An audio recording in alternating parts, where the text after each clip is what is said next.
les propriétés getInit, en fait, pour des données immutables. Donc, je vais essayer de tasser un peu la... Je vais mettre ici. Donc, la version C# 9, qui date de 2020, qui vient avec le Net 5, a vu l'introduction d'un nouveau type de propriété appelé getInit. Une propriété getInit est une propriété qu'on peut initialiser au moment de l'instanciation de l'objet, mais qu'on ne peut pas modifier par la suite.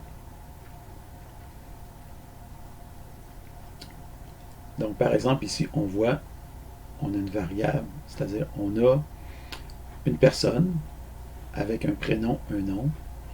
Donc, le prénom et le nom sont des propriétés getInit.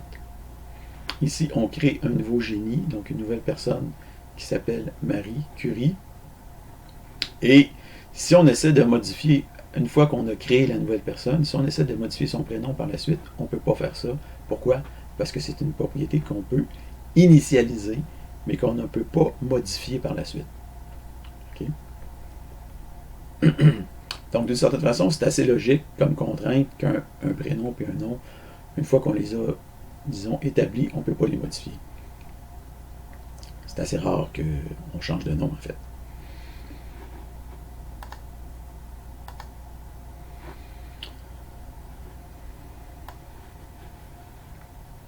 Donc, si jamais on voulait changer de nom, ça pourrait dépendre quand est-ce qu'on aurait besoin de changer un nom. Ça va dépendre du type de logiciel.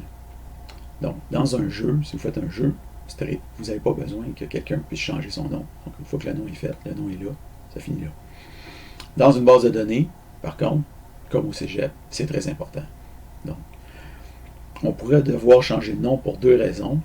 Donc, vous avez réellement changé de nom dans votre vraie vie avec une demande auprès de l'État civil, ou encore la personne qui est chargée de créer votre compte au cégep s'est trompée et a mal orthographié votre nom au moment de sa création. Entre les deux, la cause numéro 2 est probablement la plus courante et de loin.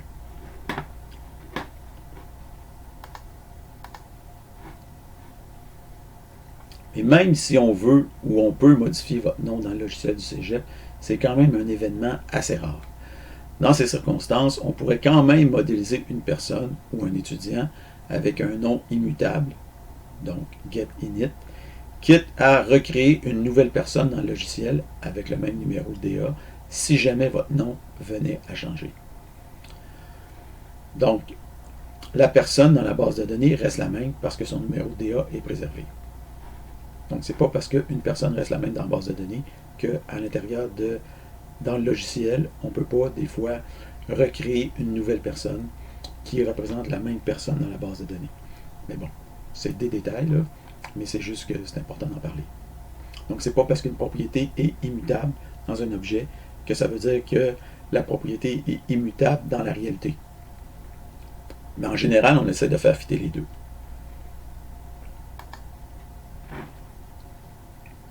Donc, on peut utiliser des propriétés getInit dans le programme data. Pourquoi? Parce qu'on crée un objet dont l'unique but est d'être stocké dans un fichier JSON. Cet objet, une fois créé, n'a pas besoin d'être modifié. Donc, allez-y, faites-le. Donc, on a la version, au lieu que ce soit un getSet, c'est un getInit, getInit, getInit, getInit, parce qu'on n'a pas besoin de créer des nouvelles. On n'a pas besoin de modifier ces données-là une fois qu'on a créé notre objet.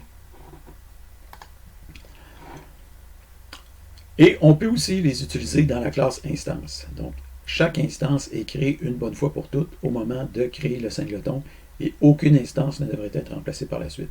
Donc, vous pouvez le faire. Donc, dans la classe instance, les propriétés, au lieu d'être des getSet, ça va être des getInit, getInit, etc.